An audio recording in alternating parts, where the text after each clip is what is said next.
I'm David. I play keys, sound effects, and do vocals for Stential. All right, well, my name is Evan. Somewhere along the way, I have found myself in this band, which is called Stential. I am one of the two guitars.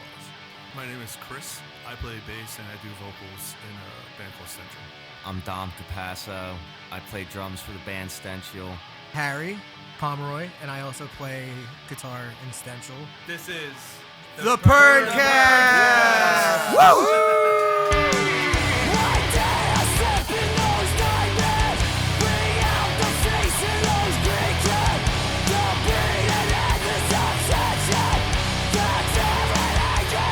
And we're officially in the show now. Hello, gentlemen. Hi. Hello. How are you? Very well, thank you. Welcome. Thank you for taking the time to set up and be here and stop the middle of your day to be here in the afternoon with us. It means a lot to us. It means a lot to the scene to let everybody know what's going on, who you guys are, what you're about, what you're, all the good and the bad that you have in this lovely local music scene in the tri-state area that we're all part of. So yeah, welcome. Thanks Thank you. Good to Thank be you for here. having us, yeah. So This is awesome. yeah. Oh, thank you. So you guys have had, if by glancing at the internet, probably the busiest 2 years I've seen from a band. If you just go by your released music, your show schedule, you guys always have something going on. Just in the last 2 years, you guys have released 3 EPs. Yeah, wow. Right? When you say it out loud, it seems like a lot. Yeah, 24. You had one, and this year you had 2. What's keeping us motivated to keep going? We just like having fun, man. We just like to write music. That's really much it. Like, this is the whole Stential thing was kind of just a joke at first, like between me and Chris. We were originally going to call ourselves Fruit Donut and be a slam punk band. And it just turned into this thing. We got Dom a couple years ago. We just kept making music, and then we just wanted to make music with our friends. So we were like, let's get Evan to come in. And then we had the sound clips, and we're like, who else can we throw into the mix with us? Right. And we're like, let's get Dave because we love Dave. Yeah, we just like to have fun. And music is definitely motivating to me just to keep my mind off of the other horrors that life has to offer. Sure. There's also like this thing that we have done historically where if we have a show coming up, we're like, let's write a song for the show. Really? Oh, Yes. Whether if it's Smart. like a month away or 2 days away, we're like, let's just fucking throw something together and play it live at the show. And we've done that so many times where we're like, holy shit, we got all this cool music. Now let's write another song that kind of sounds like that one, and then write another, and then the next thing you know, we have like a new EP. You know what I'm saying? So like by us just like continually writing songs, we're like, what are we going to do with all this? Fuck it, let's just record it and put it out. You know, like why not? No, and you guys. So what? You guys do it in the room together? Like put a song together, or is there are riffs coming in the room and then build it that way? More or less, we kind of usually- like both, really. Yeah, like usually like someone will come with like a part, and then we'll just kind of like build on that, and then like, throw lyrics on the song like the day of the show. And then The day of the show. And, Wow. That's a little hyperbole, but like usually not that involved with the songwriting. You know what I'm saying? Like it comes together very quickly, very organically. It's not we would never like milled over a song. Any song that we've ever like milled over, We didn't use. we never use. We're just like, fuck this. Yeah, like if it's taking too long, it doesn't work, and we just let it die, natural death. We did have a song we spent like 2 practices, 8 hours on a song. And I think Dom was going to kill Yeah, Harry. I thought Dom was going to kill me. But yeah, we just didn't end up finishing it or writing it. But like, yeah, it's not like Evan shows up to practice and he's like, oh, I got this 3-minute song, let's write it. Right. It's like, we'll have like one guitar part, and then everybody else is just like, let's try this, or let's try this rhythm, let's put a breakdown here, Right. So it's been a very collaborative process. It's been really cool. And that's like one of my favorite things that I enjoy about it, because it's not like we're just playing somebody else's songs, we're like collectively writing the music together. Right. Yeah, and as far as like lyrics are concerned, like I'd say a good percentage of our songs, like I would write like what I wanted to say, and then Harry would write what he wanted to say. And oftentimes it's like so similar that we're like, okay, it goes. You know, like in 5 minutes between, it's a song about my brother, but Harry also sings whatever he sings about, and it relates to whatever he's feeling in the moment. You know what I'm saying? And then in our latest EP, like historically, like the first half of the song is like lyrics I've written, and like the last half of the song has been like stuff that Harry's written. But it's just like it just goes. It's just wild how everything just kind of like melds together. Yeah, it just works out right, sort of that way organic. That's cool. That's really cool. But you guys obviously have a good chemistry. I think you were all in the same friend group to start. Just yeah, pretty much, yeah. Kind of, yeah, like hanging around the same scene, like seeing each other's bands play, stuff like that. That's awesome. And then that's great. That's what brought you together. I mean, you guys actually, you sound like you've been playing together for 20 years. I mean, wow. you have a very cohesive sound, unique too. I mean, so far, I mean, this is the third episode, but the scene's a lot of heavy stuff, metal, heavy riffing. I mean, you guys have a multitude of things going on. I mean, you play heavy breakdowns, but you got these punk breaks. You have catchy choruses. So, was there any discussion initially on like a sound, or are things just kind of working out the way they're working out as you go? That's an interesting question.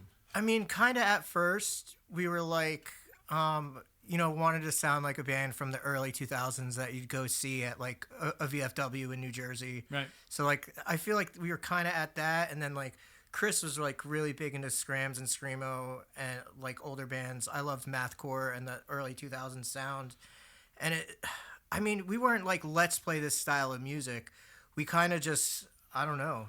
It was kind of just like already in our blood. Right. Like that early 2000s sound. So like, even if it was like a certain or different subcategory of that genre, like it still worked and meshed together once we all sat down. Right. Like the first song I think we wrote that stuck was 5 minutes before. Yeah. Which was on our first EP. And that was after, Harry and I beat Fruit Donut to death trying to make like this like sludgy slam band happen. It wasn't working. It just wasn't working. So then all of a sudden he puts on the clean channel and he just starts playing this pretty, like beautiful riff. And I just fucking felt it. Like I can get goosebumps talking about it. Like I just felt it in my blood. And I just started screaming my guts out. And we were like, that kind of works.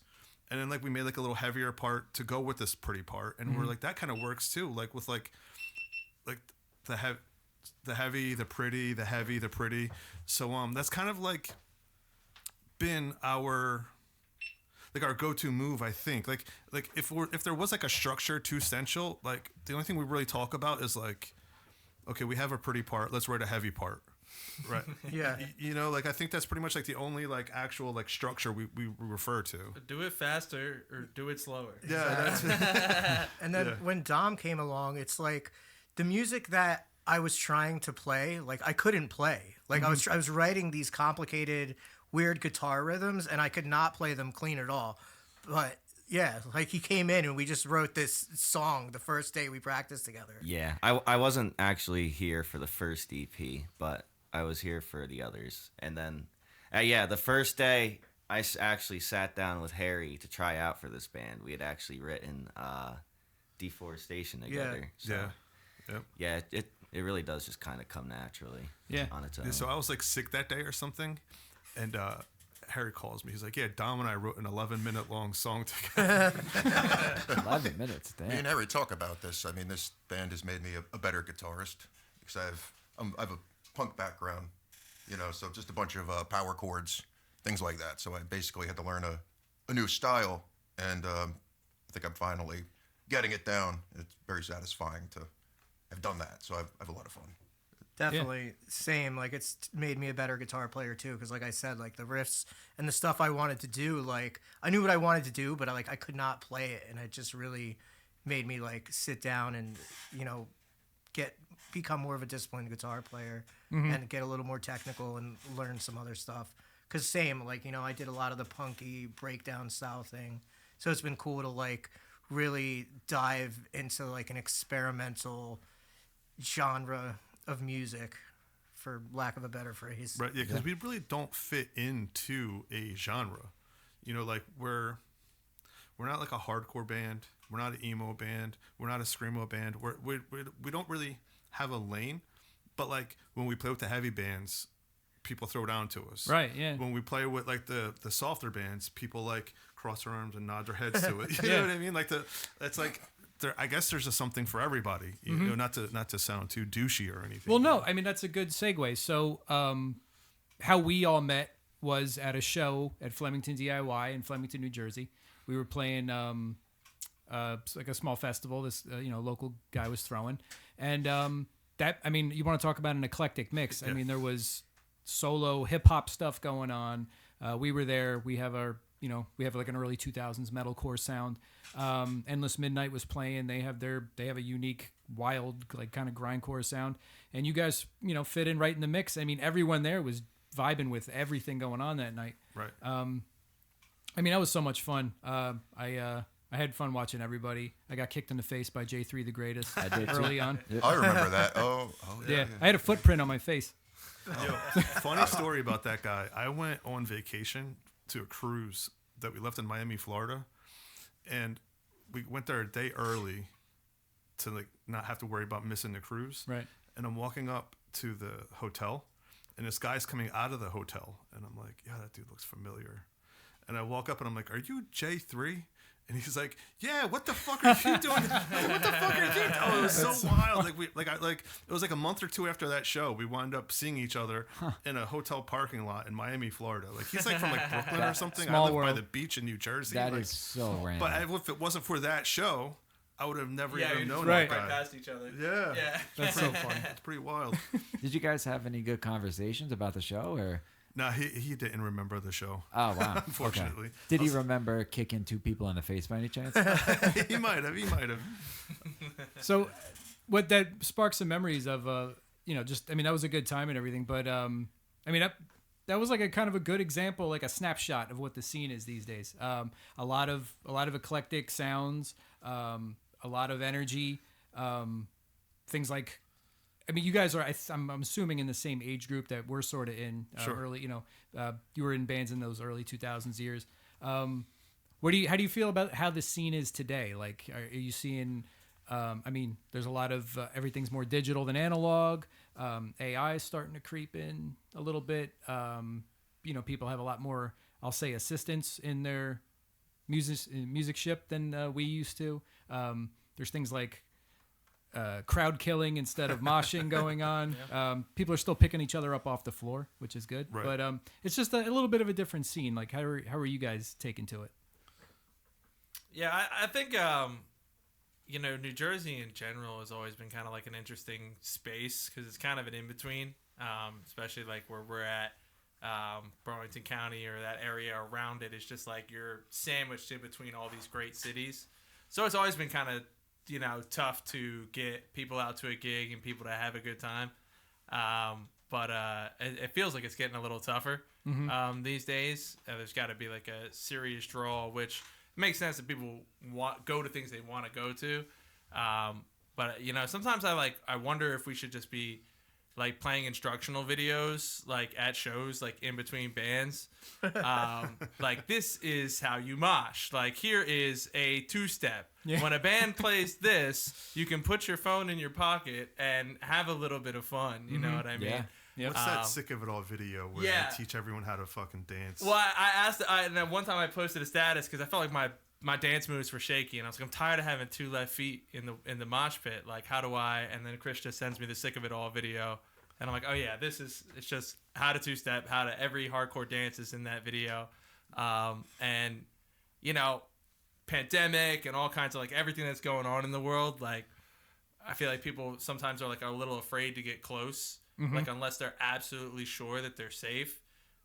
So like, I don't know. I just feel like we got to like remind people that shows are safe and it is okay to bump into each other and touch other human beings and we don't have to fight as much. And I don't know, things feel kind of uptight lately. And I you talk so much about just having fun playing music. Like that's what I wish people would do more of these days. Yeah. Have some fun. Yeah. Let loose a little bit. And I think hear that. mindfulness, the kind of mindfulness that comes with going to shows is important, especially when sometimes the world seems like it's falling apart around me anyway. I can speak for myself, just politically, outside issues, and some aspects of my own life. So that shows have always forced me to become mindful, if that makes sense. Yeah. And that's why. So vibe with me. I have like a hot take. Here's my hot take on the music scene in 2025. It's easier for a mediocre band to get big in 2025 than it was in 2001. Because, Yeah, I agree. Because of the internet, because of Instagram, TikTok, Facebook, Bandcamp, Spotify, whatever streaming service you use. You know, back in the day, for someone in Ohio to hear of Stential, we would have had to go to fucking Ohio. Yeah. Yeah. You know, now we just went out to Ohio and there was people that were like singing along to our songs when we got there. And we're just like, what the fuck? I mean, it's awesome, but like that would not have happened, you know, pre-internet. Yeah, right. You know what I'm saying? So it's like, it's just a little different to like, I don't want to say make it because I'm not saying we've made it or anything, but it's just different to have a fan base that grows as exponentially as it does in 2025 than like the late 90s, early 2000s. So that show we played in Ohio actually reminded me of like the early 2000s New Jersey music scene. Because, like, everybody was moving. The place was packed. So there was even a fight. There was a fight. There was There a was a fight. fight. Graffiti So- spray painted everywhere. Yeah, like, it was a really wholesome experience. And I was just like, wow, this is, like... I remember, like, going to a show like this growing up and being like, dang, I want to do that, too. I want to play in a band. I think I was even talking to you guys after we played with you at Abandon Fest and mentioned that you reminded me of the Kiss Cut. Oh, yeah. Yeah, so, like, just hearing that early 2000s sound still being done is pretty awesome. I think the crowd in general right now in the New Jersey music scene, there's like two crowds. There's like this really, really young crowd, and then there's like the OGs that have been in the scene and everybody knows each other. So it's cool to see like this young crowd coming in and like just all the talent in these younger bands is insane. Like a lot of the newer like screamo bands are like all these kids are in high school and they're like playing guitar and writing music better than I ever could at their age or even can now. So it's definitely cool to see that. Yeah.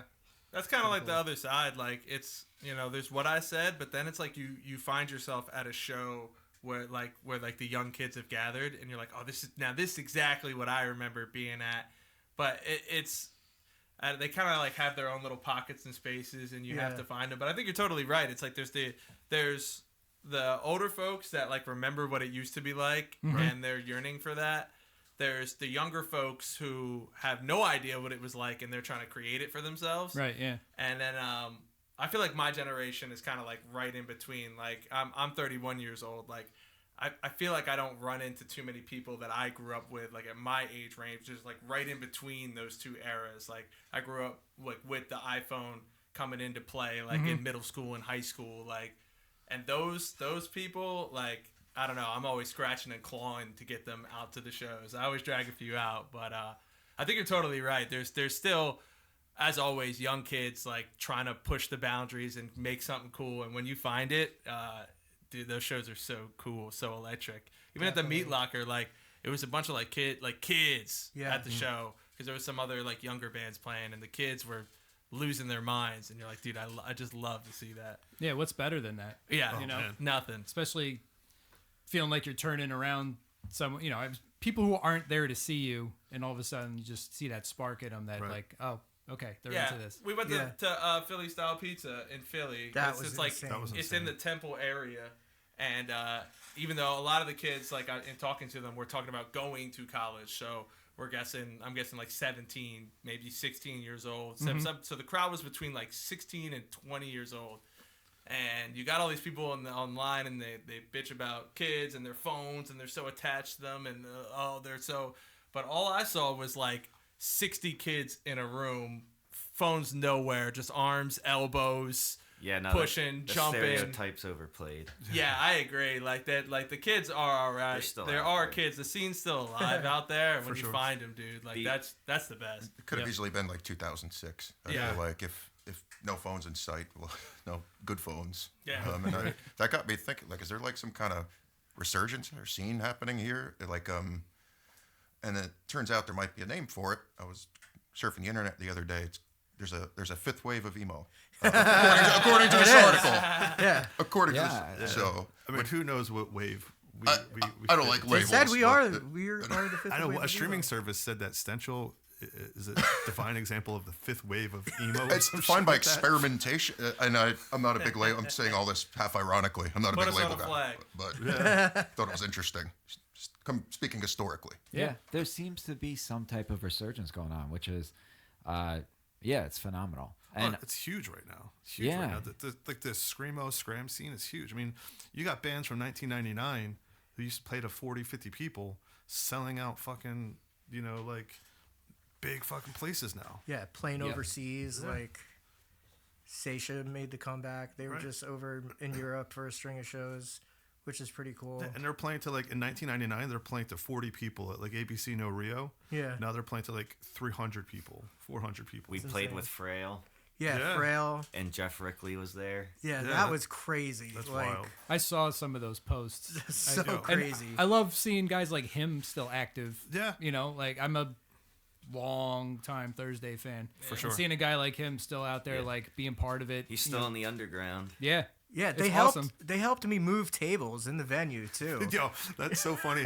I'm on my way to the venue and Harry's like, I think Jeff Rickley's here. I'm like, okay, cool. He's like, yeah, I just asked him to move tables. Yeah, I didn't realize it was him at first, and he was sitting there with Tom Keeley, and I'm like, hey guys, I hate to be a pain in the ass, but I got to move this table, and they're like, you want help? And I'm like, yeah, we got to move all these tables, and then they helped me move like 6 tables, which is pretty cool, cause I mean, we're all punks. They're still punks regardless Yeah. of, where they're at in their career, which is super wholesome. That guys like that are humble enough to, not be on that pedestal, Oh, which yeah. is pretty cool. Yeah. Less than a year later, they played a stadium with MCR. Right. Yeah. Like That is with Thursday, crazy. like that's nuts. That Yeah, same dude that helped you move $400 a fucking tables. ticket. Yeah. Yeah. So sick. And Thursday also played Crossroads last year. Yeah. Right. Yeah. You know? Yeah. Yeah. Exactly. and I think they it was sold out or something. Oh yeah, no, they Sure. Sure. yeah. They- The last time So I saw awesome. them, they actually had T-shirts that said Thursday NJHC. So I'm like, okay, respect. Fucking New Jersey They, hardcore. they deserve that. Yeah. They could, Yeah. they Yeah. could do that. And Uh, didn't? Oh, sorry. No, go on. please. I was gonna say you guys also played a show recently with Heavy Heavy Low Low. Yeah. Yes. Yeah. Yeah. Can tell me about that? That's got to be amazing. That was wild. That's I mean, all Experience Harry's was fucking. wild. Yeah, Fever they are dream like come to my life. favorite band of all time. They're so cool, and you Yeah. guys remind me a lot of like. I know, like you guys are right when you say that you delve into so many different type of sounds and genres, but you guys do have that type of like heavy, low mathcore sound too. So yeah, Yeah. I mean, tell me about that show and how it must have been to play with a legend like that. It was so amazing. Just from the minute we got to the venue, they treated us like fucking royalty. Like brought They're us like- to the green room. They're like, here's your snacks, here's drinks, the fridge is full of beer. We're like, what the fuck is Right. going on here? What's Like, your we're catering some order? fucking dumb band Yeah. from Ocean County, New Jersey. Like, It was so bizarre, and all the guys from Thin, Heavy Low, For Your Health, they were like all super nice. It was just incredible. The sound was amazing, and yeah, man, I don't know. Robbie has done a lot of artwork for us because I've been a long time fan of Heavy Low, so he did the original Stential logo, the second logo, a bunch of artwork for us. He did the Panic Attack video. So when I saw they were playing in Jersey, he was like, yeah, just hit up the venue and see if they'll let you open. And yeah, they were like, yeah, sure. We need you to move this amount of tickets. We'll see you there. And we're like, all right, let's fucking do this. And yeah, we played with Heavy Low Yeah. at That's Williams sick. Center. and what's wild too, though, is like people, the reception that we got just from like the feedback from people coming up to me and saying, like talking to us was wild. Like we were the first band that played. We were like the local support, but people were like, "Yo, y'all fucking killed it, yo!" We're so, and it was just like, which band I'm in, though, right? Like we were the ones that opened. But yeah, it was just so amazing. Like, and people were like at our merch table, like picking up CDs, picking up T-shirts, like buying our stuff. It was just like yo, like That's we're accepted here. Yeah, Like yeah. it's weird. Because I have, I guess what they call is what the hell is it called? Imposter syndrome. Imposter syndrome. Imposter syndrome. Right, where it's like, I don't belong here. You know, I don't even play bass. You know what I mean? Like, I play bass because the band needed a fucking bass player. Yeah, I was like, Chris, just fucking get a bass. We need a bass player. And he also bought a bass. screaming. Now he's a... Right. So, yeah, now I play bass. But, like, so I'm up there and I'm like, this isn't my life. Like, this isn't supposed to be me. And then these people are coming up and telling me, oh, my God, like, your tremolo picking is out of this world. And I'm like, thanks. And then I'm like, Harry, what's tremolo picking? Hey, but that's why we do it, right? For those, I mean, those moments like that make it all like carrying all the shit in, packing the car, leaving your family, devoting hours of your weekend or more, you know, just to have someone come up to you for 2 seconds and tell you like what you're, set, bro. yeah, that goes a long way, especially, you know, for the ones doing it, man. I mean, like, that's really all we're kind of like looking for, really, is someone to reciprocate the energy and, you know, just feel it like the way we feel it. You want to give us a little tune that you've been playing live? Sure. Sure. Yeah. What, 5 Between first? Okay. Yeah, we'll do 5 Between first. I think, like, you know, joining bands and stuff like that, I didn't write any part of the song. Everyone loves the song and it has nothing to do with me. But you just love to, like, especially holding a microphone, like, one of the dreams is just to have someone saying the words, like, back at you. Oh, my God. Oh yeah. yeah. And so we do, like, a 100%. little mix of, like, crowd participation in this. But even if it is kind of directed, it's just wild, like, at that Williams Center show to Right. just have all of those people, like, at the front of the stage. Like everyone who's up at the front just like screaming the words, and you're just like, wow, this is wild. It was mind blowing. So yeah, we're gonna play a song for you that people usually sing with us. Hell yeah. Harry, Let's you get want it. a little height on that mic? Can I just get it a little tilted?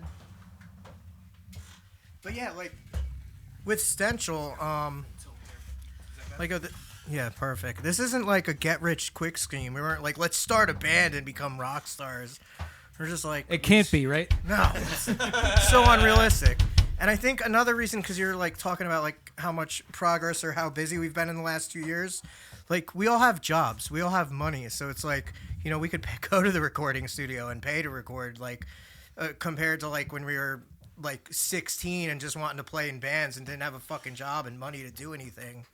Like that, you know, actually being able to, you know, throw a couple bucks into the project Yep. definitely gets you, you know, where you want to be. Yeah, it's a massive difference in everything, Yeah. in content, you know, all that stuff. Yeah, it's amazing. Being older in a band it's got such benefits. Yeah, to it. it's actually cool. With kids, it's like you don't got to be famous by the time you're 18. Being 30 in a Yep. band, being 35, 40 in a band is actually kind of rad. I totally agree. I agree.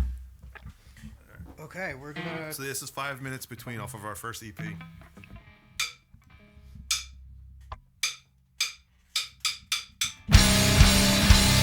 How does it feel? Is it misleading? How does it feel? Is it misleading? Or is it all true? Or is it all true? Or is it all true? Or is it all true? 'Cause when I'm breathing, I can see you. 'Cause when I'm breathing, I can see you. Just give me a sign, flickering light for a breeze. One, let me know. You're passing with a sign, believe. I don't think I can feel. I don't think I can feel. I don't think I can feel. I don't think I can feel. I have been educated by a ghost. I don't think I can feel. I can feel anything at all.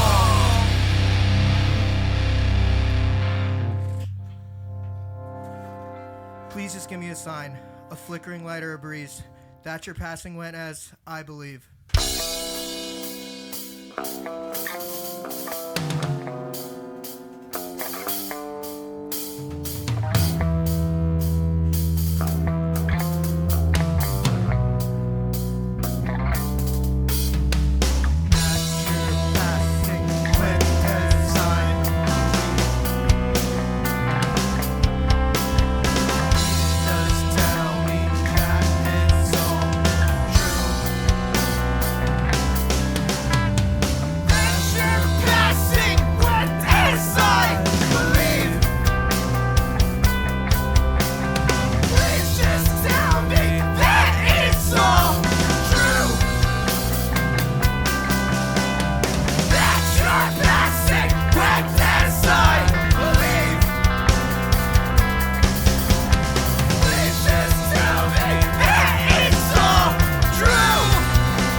Is it misleading? Is it all true? Is it all true? Is it all true? Is it all true? Just when I'm breathing, I can't see you. Just when I'm breathing, I can't see you. Just give me a sign, flickering light for a breeze. What let me know? Passing when it's I believe.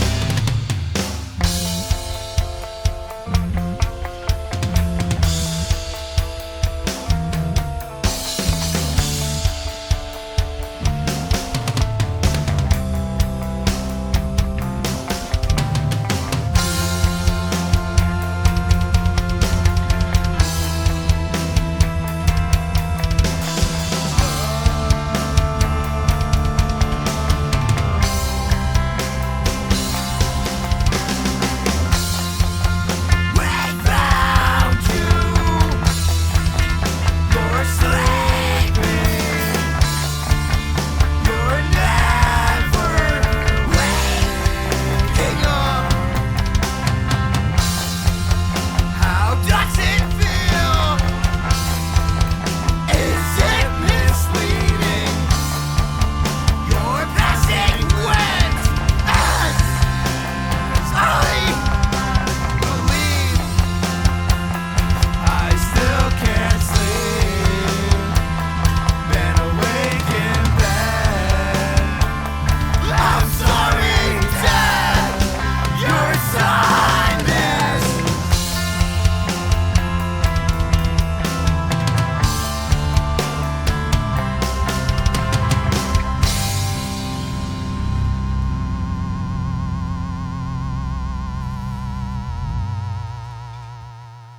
Yay! Thank you. So cool. Good job, guys. That was awesome. We have any of those left? A People couple. bought those. Yeah, a Yeah. couple. People buy the shit out of People them. bought those. Yeah. That's nuts. That was like one of the most popular things. That's crazy. That's good that you guys are selling merch like that too. Yeah. Yeah, it's wild. We It's- actually have no jewel case CDs left at all. Wow. Crazy. It's the best feeling. Yeah. When you're like at a show and you finish your set and you're like the opening act, nobody knows you. You go to your merch table and people are coming up and they're like, complimenting you, buying stuff. It's the best. Yeah, they're like, can I get that CD? And we're like, sorry, we sold out. Oh my gosh. It's a pretty wild feeling. It's a good problem to have. Yeah, it was weird. It was wild too. The Heavy Low show. They wanted us to move 50. 50. Tickets, Oh so- wow. I didn't know it was that much. Yeah. So we talked about it for a little bit because obviously everything with pay to play and all that. So we were like, are we really gonna do this, participate in this kind of thing? And we just talked amongst each other and we were like, we want to do it. And if this is the price for entry, like we think there's 50 people we could get, or at least close to it. We'll Yeah. try. And so, we were the opening band for a larger bill, but there was 50 people there for us. And you just don't realize how cool 50 people is until like you get them all in one place. Like, Oh, yeah. Yeah. If you get 10, 12 people out to a local show, you're like, we did our part. Like, Oh, yeah. we're Right. helping out, man. Yep. But to actually get 50 people there that did know Stential, like had probably seen us before, like it was just to have them in one place was crazy. So we actually had the show was really cool, and then also all the new people we met that Yeah, were for like, sure. either we've heard of you guys and we were stoked to see you, or never heard of you, never seen you, Like but a fan now. Now yeah, I'm a fan. Yeah. rock on. What's Yeah. crazy about that too, it's not like we had to like hit our friends and family over the head for ticket sales. It's like a lot of the people that bought tickets were like just either people that like actual fans, like Like reaching out, like, hey, I need a ticket. I need a ticket for like, my hey girl. mom, hey dad, we got to sell these tickets to play with this I know. band. Yeah. You know, What's a Yeah. better feeling than people just showing up or reaching out to come see you play live? That's so. Yeah. It's wilder for these guys, I think, than it is for me. Yeah. because like I'm the latest member of the band, so I've joined the band like in the last 6 months, probably less than that. So like I was a fan of the band. So to me, I'm like, duh, guys, like the music's sick. Like I was going out to go see shows. I went out, rode with you to go see the show in Brooklyn with Fall 50 Feet, because that was just really a really cool show. So it's weird because all the music that's out so far, like I didn't write any of the parts for, so like I was already a fan of it. It'll be really cool, like when we do our next piece. Yeah. I'll know a little more about the songwriting process. But for me, it's like you guys are like, wow, I can't believe this, and I'm like, dude, that's why I was at all these shows, man. Right. Yeah, it's so wild to think. Believe it or not, like it's cool stuff that you guys are doing and that we're doing here. Yeah. But to circle back to your question about like the songwriting and the lyrics and who does what, so that first EP was brought about by me remembering the death of my brother. The whole EP is called "He's Sleeping." Wow. And I don't want to like take this down, but it was a sad fucking EP. When Harry started playing that really pretty riff, the things that were coming to my mind were like these old feelings that I had bottled up, and and I had written the lyrics to that first song. And Harry was like, would you mind doing like a concept album? You know what I mean? Would you mind like writing 2 more songs along the same line? So at first, like the first EP was supposed to be called something like 15 Minutes of Pain or something, yeah. 15 minutes of song, because each one of our songs was about 5 minutes long. Okay. And it just didn't work out that way. I don't know what wound up happening. But like when I wrote the first song, I did all the lyrics, and Harry kind of like peppered in some of like the things that he was doing, just was repeating like a chorus or repeating something like this. But then when we wrote 5 Between, no, that was the last song we wrote. Yeah, 5 Between was the last song. Right. So then we wrote 5 minutes after. So each one of the songs was like the 5 minutes before I found my brother dead, the 5 minutes that while I was there in his house, and then the 5 minutes after. Like, what do you do after you find your brother dead on the floor? So that's what each of the songs were about. So it was basically pretty like vocally heavy on me as far as like actually singing it and reliving that moment every time we fucking played those songs. Yeah. So like Harry kind of like peppered in some things that he was going through in 5 minutes after, which is like one of those things where like my lyrics are here, his lyrics were over here, but they were like, you couldn't tell that we were singing about 2 totally different things. Right. So then when we wrote 5 Between, it was kind of like, I think a little bit of the same was going on. Yeah, and so originally the ending for 5 Between wasn't even there. So the ending is like a summary of the 3 songs all together, and like I took lyrics from before, between, and after, and we added the little outro on it using lyrics from all the songs, which is it was really cool. I love the concept writing style. It's like something I've never done before. And I think it's just really cool to like reuse parts from other songs, riffs, revisit something. I don't know. That's just me. I'm a guitar player. I recycle. I use the word recycle. I recycle sort of stuff, or versions of what I've played to make new things, or I'll be just practicing stuff, and getting ready for a show or something. Then I'll just run into something that, while I'm practicing a song that already exists, like, oh, that sounds pretty good. And then that turns into another thing. Yeah, sure. Sort of the writing process. For Memento Mori, the first song wasn't even like a song. It was like our sound check, pretty much. Like why do people say I'm a happy as a clam? Happy as a clam. Right, and all the lyrics are "I am the saddest clam." We just say that.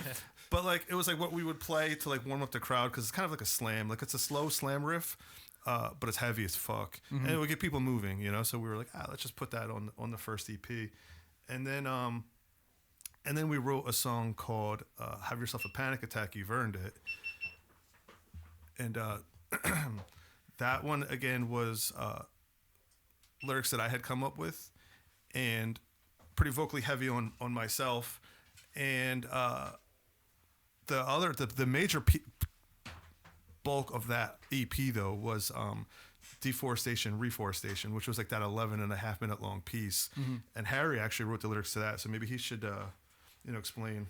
Yeah, so like at first we weren't like, let's write another concept EP. Like me and Dom kind of like fleshed out Deforestation that first practice, worked on it with Chris, and we're like, oh, we have this really cool song. And then Reforestation came after. I was like, yo, we should write a part 2. I think it would be really cool. So like Deforestation, so ridiculous. My grandmother, yeah, my grandmother brought, like when I bought my first house, my grandmother brought this plant over, and she's like, oh, this has been passed down in our family through generations and generations. My mother's mother grew it, and she brought me this plant over as a housewarming gift.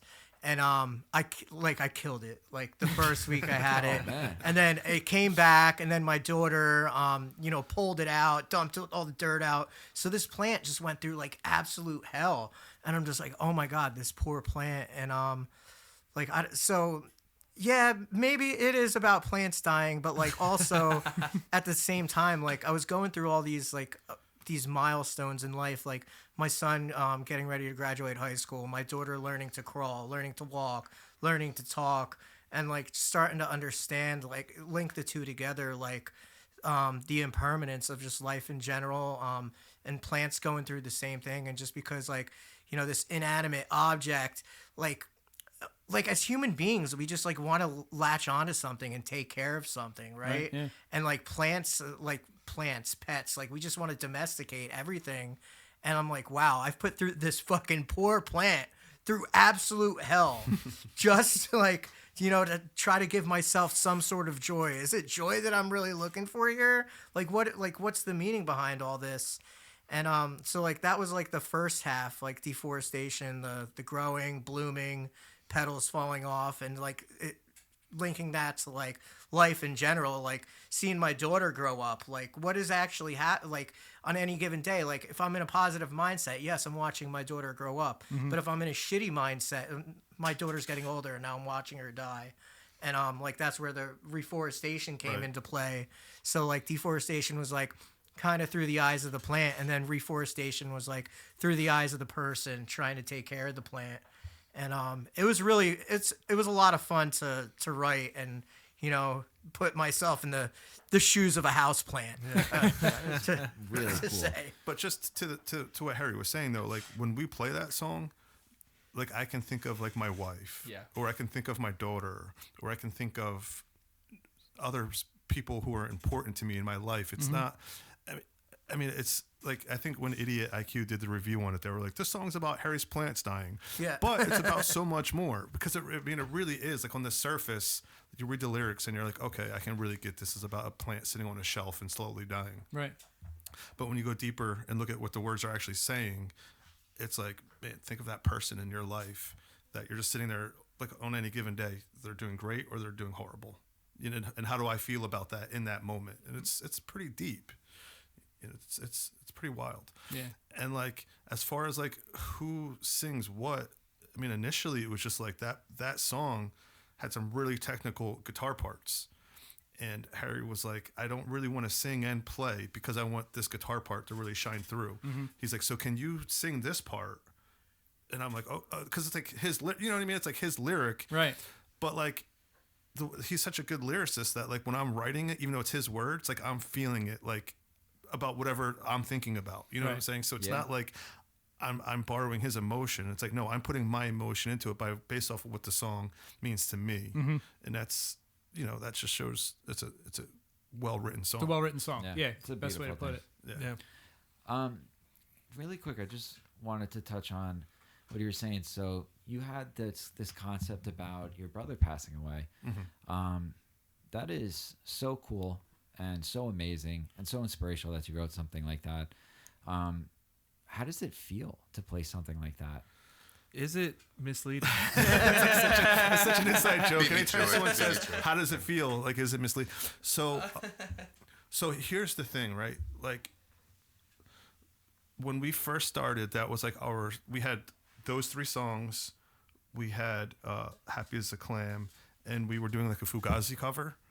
So we had like, our set was like 5 songs. So the beef of it was the EP. And every time we played those songs, I was like going back to that night. It's just like, I would just like stop playing, start crying. Like, I don't care. You know, I'm a crier. You know what I mean? Like, I have a very strong emotion. Like, I would have like tears coming out of my eyes, and it would just be very hard to play those songs, but also very therapeutic. Right. You know what I'm saying? Like, wow, like this music is actually what's helping me deal with these feelings. You know what I mean? I'm not keeping them bottled up. I'm not stuffing them. I'm like, these are real feelings. This is what really happened. And it was like cathartic. You know, and I really feel like people would say to us, like, you know, you could see or you could feel the energy and the emotion when we played those songs live. You know, and we were just like, these are such like simple little songs. But I think it's because like when we were playing them, I wasn't on the stage. I was walking up through my brother's parking lot. You know what I mean? I wasn't like standing in front of my amp. I was looking over my brother's dead body. You know what I'm saying? Like, I would like literally go there. So like as like a positive and a negative, like bittersweet, like because we've written so much new music since that first EP, the only song that we really still play live is 5 Minutes Between. The other two songs just don't really fit our sound any, like we don't really have like a spot in the set list for them anymore. Which is kind of cool though, because they were very hard for me to go, because I wasn't just like singing the words, you know, I was feeling it, and it just made it made the performance better. But I just was like, man, this fucking hurts. Like every time we're playing these songs, I'm like, you know. So the fact that we don't play them anymore is like both positive and a negative, you know. I feel like that's what really grabbed people at first, because they were just like the energy, like Right. the feeling. I even remember you bringing it up. Yeah, totally. I mean, that's where I fell in love with this project. I saw you guys live, and it was one of those early shows, and it just showed in your body language. It showed in what you would say between songs, and so much like that very early period for you guys, I feel like was wrapped up in the EP, what the concept Right. was, the emotion going forth. But kind of going back to what we were saying earlier, the way shows are these days, the way bands are made these days, getting older and still doing hardcore music, it's like, you know, you start to get more on top of your credit score and your mortgage and all these things, and so you're like, all right, do I still have the angst? Like, where's that real feeling that, like, when I was a teenager, like, I used to just kind of like hurt on my inside, and then there was this music that made me feel better. And you get a little older, and you can feel kind of disconnected from that. And when I saw you guys play live the first time, I was like, oh, this is that feeling. Like, I shed a tear in that first pit, and I'd never heard you guys' songs before. So I do think that's like that rawness, that like realness, like music. There's like a certain level of like vanity that kind of goes into like modern music, algorithmic music and stuff that gets put out these days. Yep. Formulaic. It's made to sound good. And those early Stential songs, like, just in a sense, like, didn't give a fuck. It was you guys doing your emotion, Dom playing his absolute ass off. And yeah, people were really, really drawn to that in the early days. I know I was early What blows my mind is, like, I mean, no offense to any of us, we were not that good. We were really sloppy. It didn't matter. It did It not was matter. sloppy as hell. It didn't Like, not matter. Dom. Dom is like the backbone of the honestly, I band. don't remember a point where we were sloppy. But like, my guitar playing wasn't the greatest. The tones were a little wacky. I mean, I'm my own worst critic, though. Right. You know. I didn't really even know how to like play and sing at the same time. So it'd be like I'd do one and then the other and then one and then it was Those things take a while. But he's got his bass is like off to the side, and he's yelling, but he's yelling at the back of the stage, not into the microphone. But I can still hear him. Like, that's the stuff you like to see, man. Yeah. That's the stuff that makes you go wild. All right, so we're gonna get some more rock and roll from the Stential boys, right? Yeah. Get right into it. So this is Deforestation off the Memento Mori record that Oliver Glenn put out. Who else put it out? Far From Home Records.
just moving. I really wonder why I'm still here.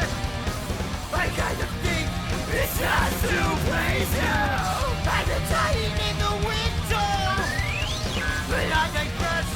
Please just move me. I really wonder why I'm still here.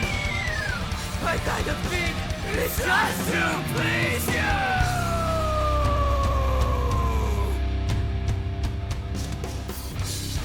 Growing, moving, wilting, dying, begging to be returned to the ground.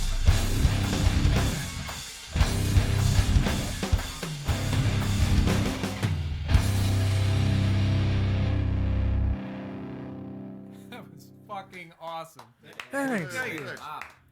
You guys didn't get to throw your instruments up. I know, Like the- you know, you the guys ceiling's usually a do little that when you're low. playing. I was thinking about it. It'll just javelin into the roof. I was trying to focus on not playing so incredibly sloppy in the beginning. That's why I sat.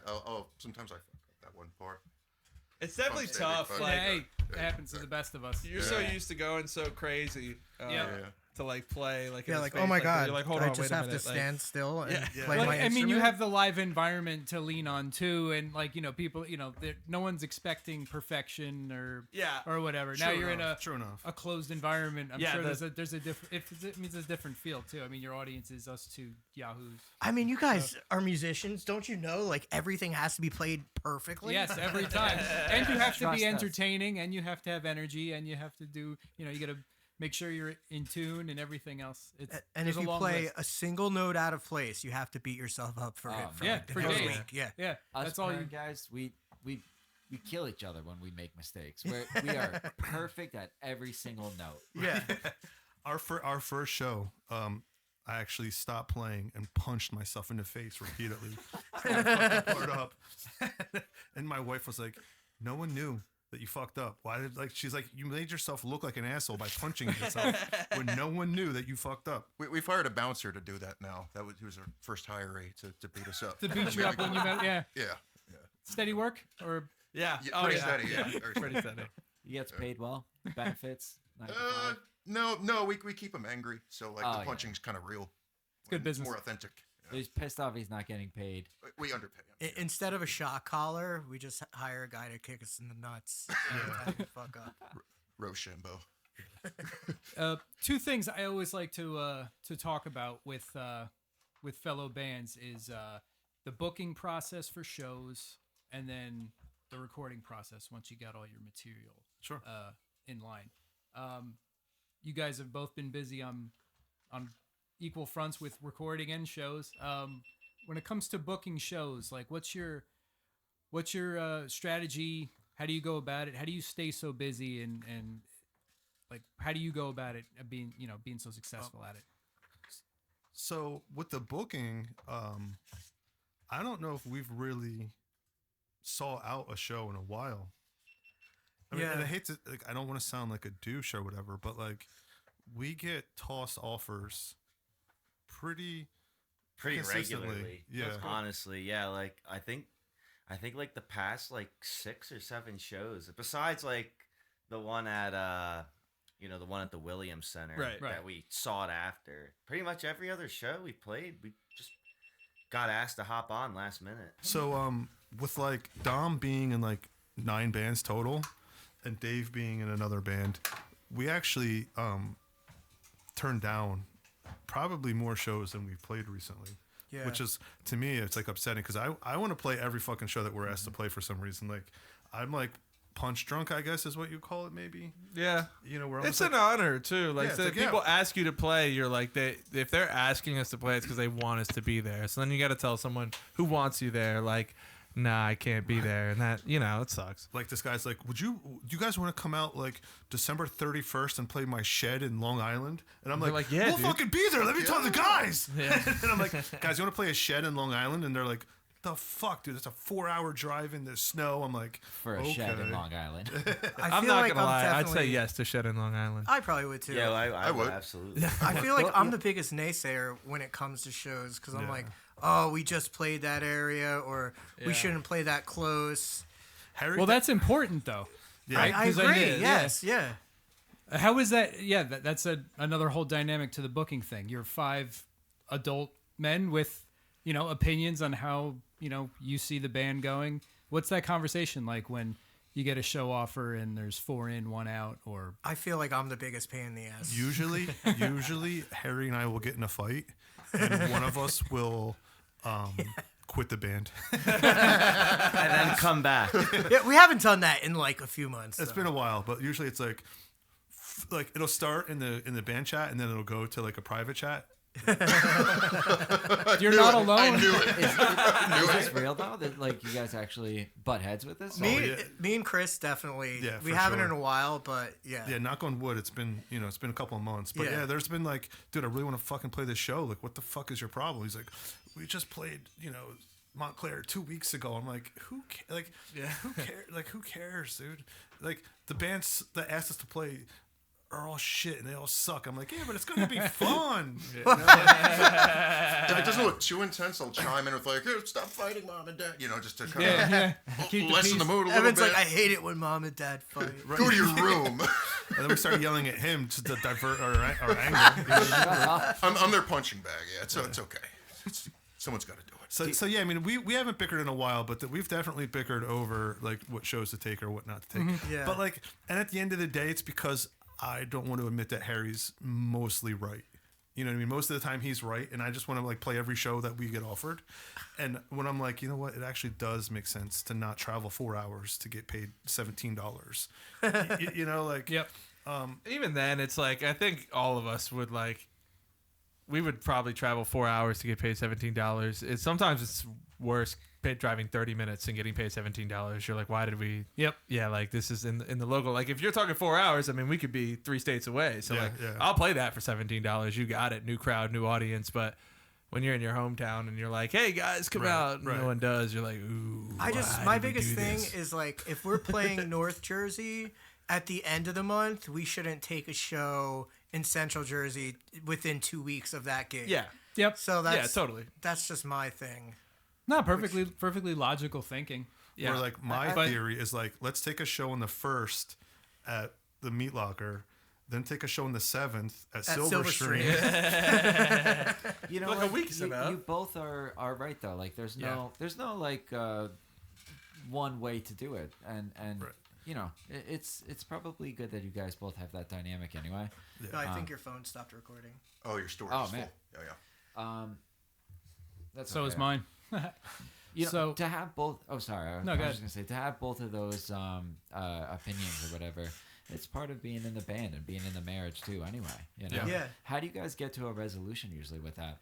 I mean, it's just like any other relationship and learning how to like communicate effectively. Like, if you love the people that you're in a relationship with, you want to get to a resolution, and that's it. And it's just like navigating any other healthy relationship, communicating, and I mean, that's it. Just communicating our feelings and, not making decisions on a hot head. And then, like, at the end of the day, I love him so much, and I don't want to see him go. We talk about that all the time. We, it's like a marriage or any other relationship. Yeah. There's going to be bumps in the road and things. The worst thing to do is not have the effective communication and not discuss it. Kind of let it just boil it down. Like, oh, this motherfucker doesn't want to play another show. There's something wholesome about the fights. I don't know what it is. No, yeah. I mean, you It's- grow from it. It brings everything out in the open, and it's less of a chance of someone just flipping out later and just having too much. At least you get it out there and you talk it through. Yeah. So my wife and I, we talk about having these things we call them 100-pound conversations. They're like the real heavy, real hard things to talk about, like how we're really feeling inside. And we equate it to like going to the gym. Like you can't go to the gym on your first day and lift 100 pounds. You got to go to the gym and lift the 5-pound weight, and then lift the 15-pound weight, and then the 20-pound weight. So this way, when a 100-pound weight gets put in front of you, you're strong enough to handle it, right? So like in my marriage, we have a ton of like 50-pound conversations. This way, when a 100-pound conversation comes, we're both strong enough, right? Right. Yeah. And I apply that same thing in the band. You know what I mean? Like, if something's just a little bothersome to me, I'm going to bring it up, regardless of how it's going to make other people feel. Because if I keep it inside, it's going to make me resent them. Right. So it's like, okay, this is how I'm feeling about this, and I'm going to say it regardless of how anyone feels about it, and then we'll talk about it. So this way, when those big conversations come up, where it's like, I'm going to fucking quit the band again, like we're ready to handle that conversation. Yep. You know? Yeah, I think for the most part, we all get along extremely well and have a great relationship. You know, fuck you. You know what drives me crazy? I hate the okay responses. Chris is always like, okay. Especially In the after a group chat, long narrative. And I'm like, what? What do you mean, okay? It could just be K though. It could be worse. Oh, it's even worse. or the dots, the bubble, and then no response. Oh. Yeah. Man, it really feels like you're talking to a God. girlfriend now. Yeah. We're away. I don't like that Harry's one. like, this is the reason why I think we shouldn't take the show, and this is what was really going on. This is how I'm feeling, and I'm like, I know it's going to get him right now. I'm like, Okay. okay. Okay. Or the thumb up emoji. Yeah, We do have a very active communication is chat key. too. Like Yeah. we're talking every single day, all day long. Like, so it's a pretty cool dynamic. Yeah. Should we shut up and play another song now? What are we feeling? Shut your mouth. Yeah. Yeah, song yeah, the new song. Oh yeah. wait, no, we're gonna do something off the EP. Oh, that's right. Act 2? Or Yeah. Act 1? Act 2 or Act 1? I'm up for either. Both Act are 2, I awesome. think we should do. Act 2? So Fragile Records just put this EP out over in the UK, which I'm super stoked about because they did that Hotelier record. Oh, I love that band. Oh, really? Yeah, they Home Like No Place. That's a good Home one. like no place there is. Yeah. I think So they put that record out on cassette. That it's just so fucking cool. perfect record, in my opinion. And Yeah, I it did really talk is. to Friendly Otter, and he said that we're okay to talk about this. Oh, cool. So Friendly Otter Records is doing a US cassette run for us, all DIY. He made these really cool inserts. Has these black envelopes that he's putting the cassettes in. So we're really stoked for that. We're also working on some vinyl with a company that I don't think we could talk about yet. Yeah, not yet, but it's going to be Yeah. like almost like a discography. It's going to be one side of the 12-inch is going to be the Solving for Self EP, and side B is going to be the Memento Mori EP. Oh, I love that. I love vinyl, so that I'm already sold. Yeah. You have a copy sold already. And there is even going to be a variant that is going to resemble a sunflower that I'm really, really stoked about. Very cool. Yeah. So, all right. All right, so we're doing Act 2, Instant Recognition, Effortless Comfort. Oh, real quick before we play this.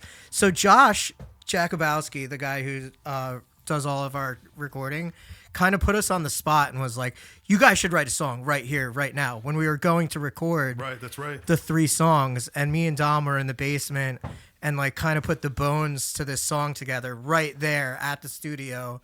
And then we took it back to the practice room and gave it the band treatment. And that's how this song came about.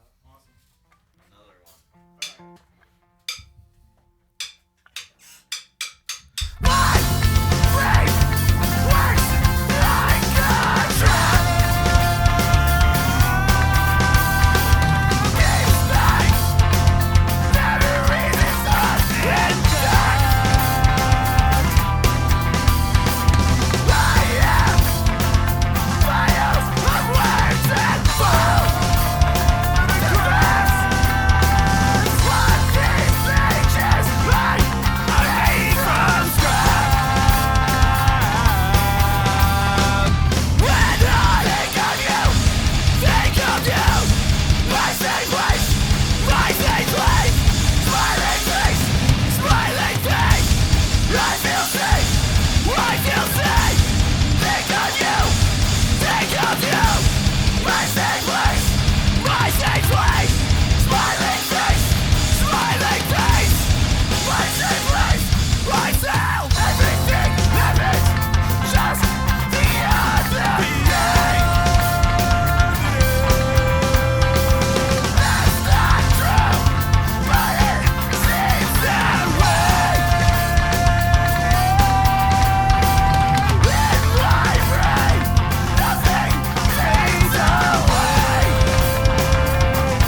good, so complex, so unique.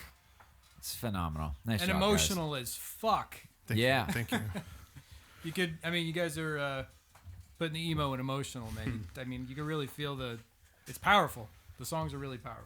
Thank you. Thank you. That song is actually written for my wife. Is that the one that you were alluding to in that article? Yeah. Okay. Yeah. That was a great article. Shout out to what was her name? Carol. Yeah, Carol. I think Carol Kaminsky. Yeah. Yep. Idiot E. Yeah, EQ? idiot, EQ, idiotic. I don't know exactly how to pronounce it. Yeah, I was having a hard time with it, but it was a great article, and it was cool that you guys got that right up. Thank you. That was it was right after the most recent EP. I think that one was when we dropped the single. Yeah. Oh, this Yeah. prior to the EP coming out. Correct. Okay, so that kind of brings me to that second leg of my question prior to you playing the song. So, recording process for you guys. Are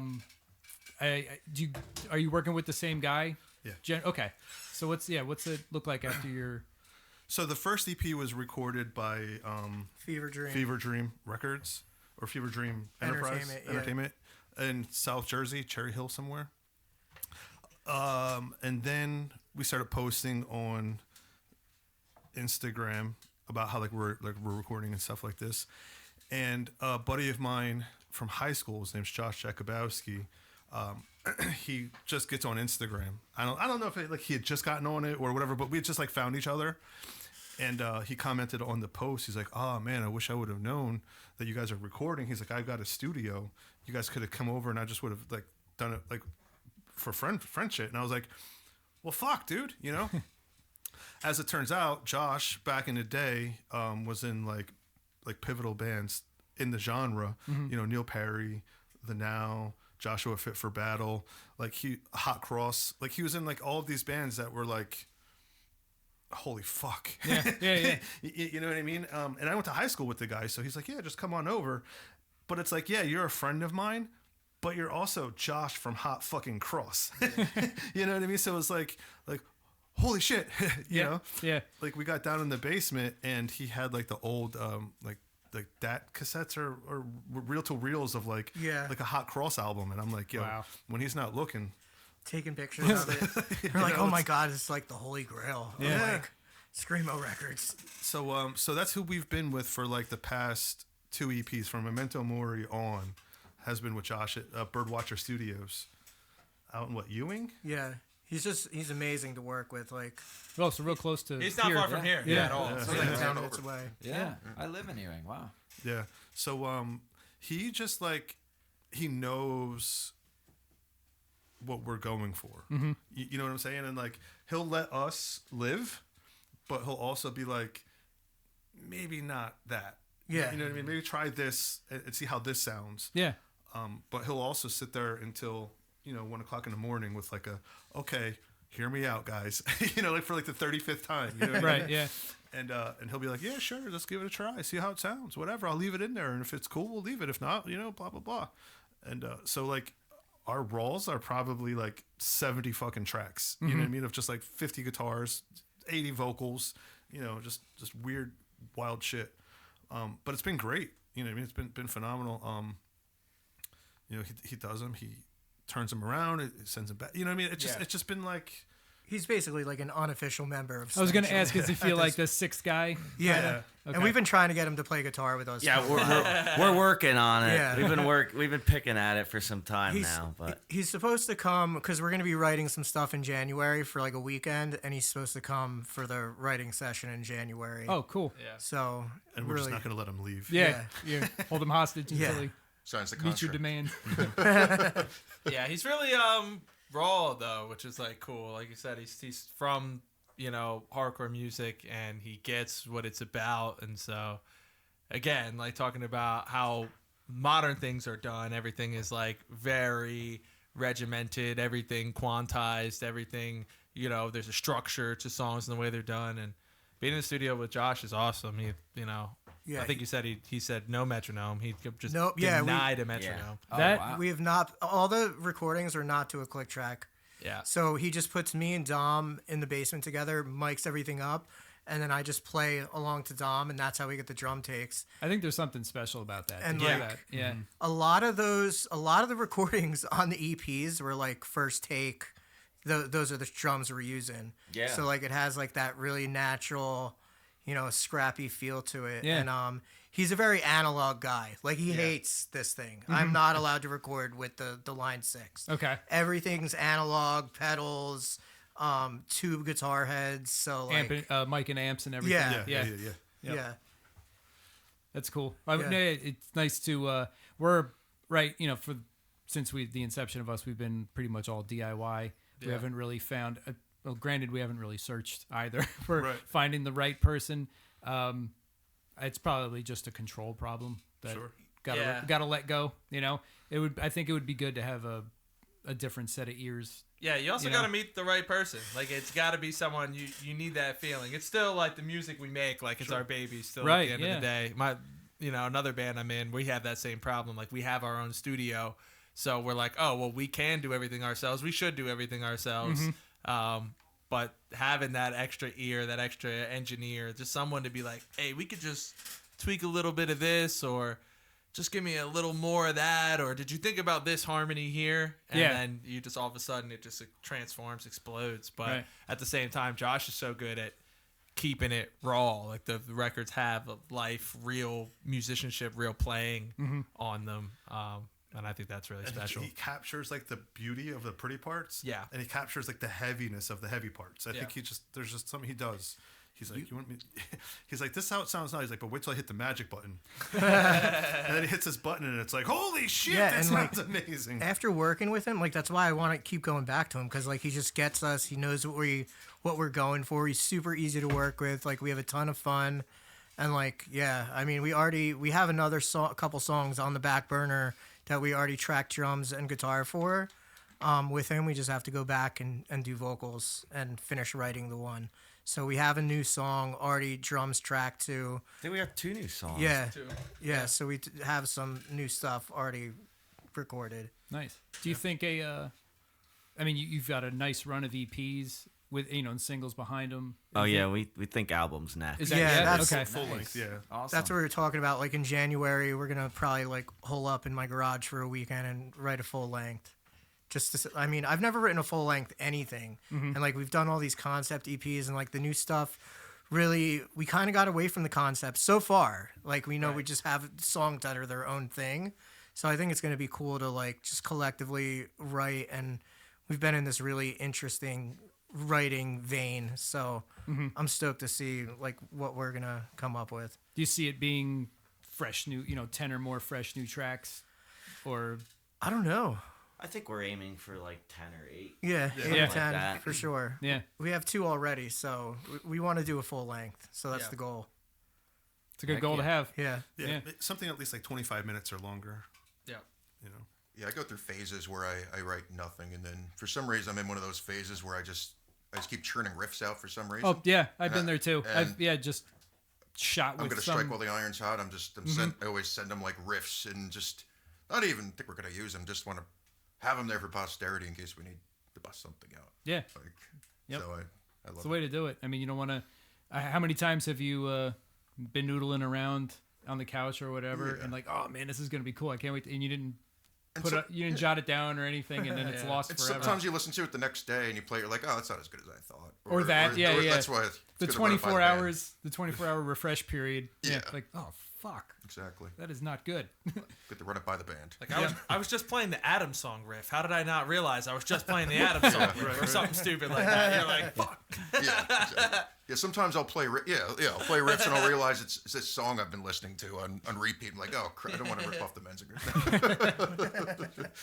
You said something actually about the producer that encompasses your band really well. You guys capture like the soft parts really beautifully, and the heavy parts you capture it really like chaotic and heavy. And I just, when you said that, I was like, that's actually a really good way to describe you guys as a whole. You know, Right. It gets really beautiful, and then it gets really heavy. Sure. So, I don't know how this is going to sound. There was like a guilty pleasure band of mine back in the day called From Autumn to Ashes. Oh, heck Yeah. And I read an interview with like the lead singer / drummer, and he goes, "We go from beautiful to brutal," and I was like, "Fuck, I want to be in a band that goes from beautiful to brutal." Yeah. And that's kind of like what we're doing here, you know. Yeah. Hell yeah. You guys do that really well. Thank you. It's yeah. I mean, the song you just played, it's like the heaviness is attacking me, and then all of a sudden you go into this beautiful, melodic, just gorgeous sounding. Yep. But the transition is good too. It's not weird, you know. Right. It doesn't like hit you in the face It's out not of like coming nowhere. out of. It's not coming out of nowhere. You Yeah, know, where yeah, you're yeah. Like that heavy part does not sound like it goes in there. We don't crowbar heavy parts. Like we have a song. The first song on the EP, Act 1. There's like no heavy part because it just wouldn't fit. You know what I mean? Like we're not trying to play heavy parts just to be a heavy band. You know what I'm saying? Like when the song calls for it, and when we're feeling it, everything just translates into the music. Yeah, you don't want to like just force it in. Right. That's good. Do you guys want to give us one more? Yeah. We got the newest one that we've written, I think, together. Which is kind of funny because this one was literally written for a show. Yeah, we threw it together like a week. The week before the show, we were like, you know what? Unreleased. Yeah. I love that find you that guys do that. That's astonishing. Yeah. Yeah. We're so meticulous with our songwriting. So I love hearing that. This one is called we changed the name to protect the innocent.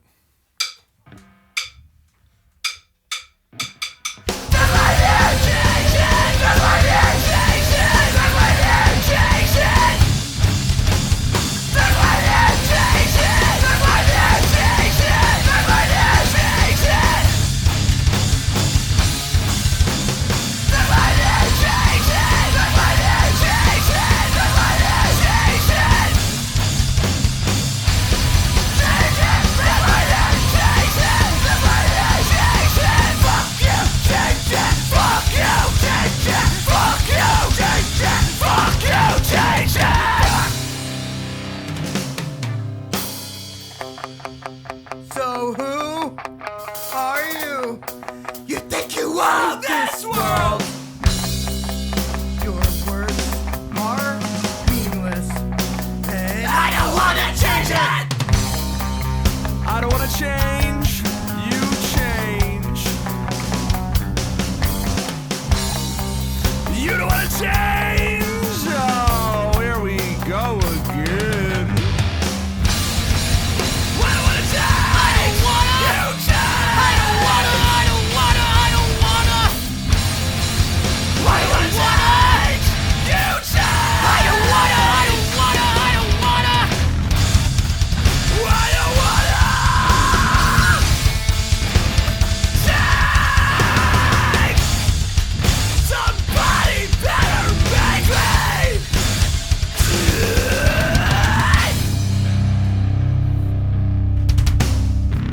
That's it. Dude, what the guys? You came in here and just rocked the heck out of this place. That was was fun. phenomenal. That was great. Good job, guys. Man. Well, that seems like a great way to close it out and go out. What I always like to ask, what's next for Stential? We started out, we talked about the last 2 years being just nonstop kind of gigs, recording, writing. We slowing down? We keep going? Nah, definitely in the not. future. I don't see this slowing down anytime soon. Good. At least. Maybe after the album we'll take a break for like a month, if anything. But Which is funny because we've been saying like December We'll take we're a gonna take break. it slow in Yeah. December, and then it was like we took a bunch of shows in December, and then it's like, all right, January we're gonna take a break, and now we got one show in January Yep. so far. So like, And a writing weekend. yeah, so it's like, all right, yeah, at the end of the day, like the stuff we just get offered is just too good to pass up usually. Yeah. And then plus we're all just kind of those type of people where I feel like if we don't play music for like one day, we start to get like sick, like itchy, like withdrawal kind of. Yeah. This is all I really want to do. Just get like really depressed I and just usually- like, nah, I need to hit some drums or something. yeah, I hear that. You know, yeah. So yeah, we're just hitting it full steam. You know, we'll ride it till it throws us, I guess. Yeah. We're talking about possible like another run in the spring. We were talking about going south. Yeah, we're trying to decide. We're kind of like stuck in between going south and going north. Like, what do we want to do next? So we went west first a little we went bit. west. Did 4 days going west. So then it's like, do we want to go south to Georgia, or do we want to go north to New England? Yeah. You know. I guess it really depends on what time of year too, because if I don't want to go northeast in the winter. And then we were even talking about doing Cali because like we have a little bit of band funds from like all the merch and touring. So like we're maybe even the West Coast. I don't know. We're definitely going to be on the move springtime next year though, doing something. That would be sick. A lot of guys, even in our area, friends of mine, they were getting gigs at the Whiskey. Right. You know, like that's the thing. You know, you can get out there and do that. So Glad that's still a venue. Yeah. I wasn't sure. yeah, you can go out there. You could play a legendary rock club and Hell yeah. you know add that to the resume. But man. Gilman Street's on my bucket list too. Remember when we were trying to like make it to that show in Cali and play the Memorial Day show?